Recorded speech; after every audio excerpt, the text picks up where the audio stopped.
¿Por qué me abandonaste, maestro? ¿Por qué ha caído la sombra y se ha rasgado el velo? ¿Quién sabe ahora de la espantosa soledad de Judas? ¿De qué hablas? ¡Basta! Deberíamos estar postrados ante su cruz. Y estamos aquí disputando en vano sin siquiera comprendernos. Y ellos obedecen sin chistar. Por eso son esclavos. ¿Tiene sentido todo esto? ¿Tiene sentido que Barrabás ande libre por el mundo y él en cambio agonice con las muñecas destrozadas por las cuerdas? Por los clavos, Judas. Cuentan que lo han clavado a los brazos de la cruz. Oh, Judas. Judas. Tú comprendías mejor que nadie los misterios de los libros y de los hombres. Explícanos esto. Dinos por qué ha pasado todo. Encuentra un motivo para que todo lo ocurrido sea inevitable. Estas cosas deben estar escritas en alguna parte. Soy Pablo Silva, productor y director teatral, y quería leer algunos textos del maestro Abelardo Castillo. Abelardo es un autor argentino, un bronce de las letras argentinas, y que tiene algunas obras de teatro, entre ellas Israfel y la que elegí, que se llama El otro Judas. De esta parte, este texto de Judas, voy a leer lo que opina Abelardo Castillo sobre su propio texto, que dice así: he respetado la narración bíblica, pues como si se tratara de un hecho histórico irrefutable, solo me reservé la más absoluta libertad de interpretar el subtexto. De ahí, según tengo entendido, ya que no oído, cierto escándalo a los ojos de quienes, para tranquilidad del bien y del mal, prefieren un Judas sin atenuantes, arquetípico, me atrevo a pensar, inexistente, y con la más desoladora falta de imaginación, entienden que todo el universo padece de igual carencia. Pretender que Judas, personaje libremente elegido por un autor, creado o recreado, ente dramático, debe necesariamente tener ciertas características deleznables, un alma ruin, un rostro feroz, es un lugar común que no por ético deja de ser un disparate.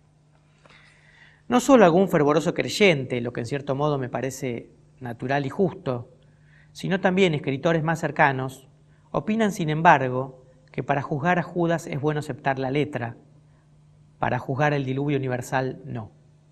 ¿Cómo conciliar semejante inconsecuencia? Así, siendo Judas para todos sinónimo de la traición, no tiene derecho el escritor a confundir a las buenas gentes, sean materialistas didácticos o cuáqueros, proponiendo esta odiosa hipótesis. Judas bien pudo no haber traicionado. No estoy claro cometiendo la tontería de abogar estéticamente por el otro Judas. Aquí queda el texto, y afortunado no, es el único que dará testimonio de mí.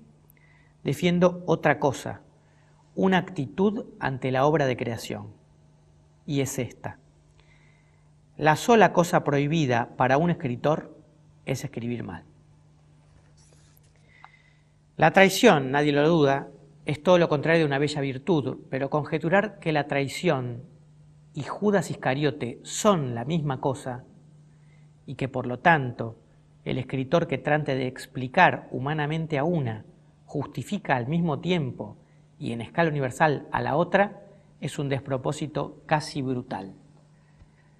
Claro que hay un arquetipo de Judas, pero de ahí no se sigue que sea intocable. La literatura, quizás, no es sino eso, la interminable modificación de algunos arquetipos.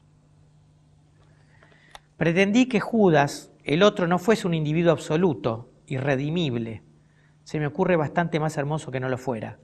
Pertenecía, como cualquiera de sus compatriotas, a un pueblo perseguido, esclavo 1000 años, una raza tremenda y miserable, que demasiado aplastada por la ferocidad de Dios, no podía entonces liberarse de una dictadura humana. Judas no traiciona, pacta con Jesús. Judas se elegía traidor, acata una orden, porque era necesario que Jesús hablara a los varones de Israel, quienes habían llegado de todas partes a Jerusalén, reunidos para celebrar la Pascua. El cristianismo, considerado como un hecho histórico, no tiene mucho que ver con los teólogos, sí con la revolución. Pienso en un Judas que aguarda al libertador de carne y sangre anunciado por las profecías. Un Judas que no traicionó, obedeció el mandato que sellaba un pacto. Los sucesos de la casa de Anás, del juicio de los 70 y del anciano de Sanedrín, las equívocas palabras de Jesús, el pueblo enardecido gritando a Pilatos, deja libre a Barrabás, desbaratan luego su esperanza. Al día siguiente entendí, comienza la tragedia. Judas se ahorca, y puesto que el desenlace resulta inevitable, cantado como el destino en una tragedia trágica, imaginé que se perdía por locura, por desesperación, porque estaba solo y no pudo, o no supo, o no quiso escuchar en el momento decisivo la voz del pueblo de David. El drama, el otro Judas, no obstante, termina cuando Judas, habiendo levantado del suelo la cuerda, una cuerda física, en absoluto mágica o divina, grita hacia el público: he comprendido.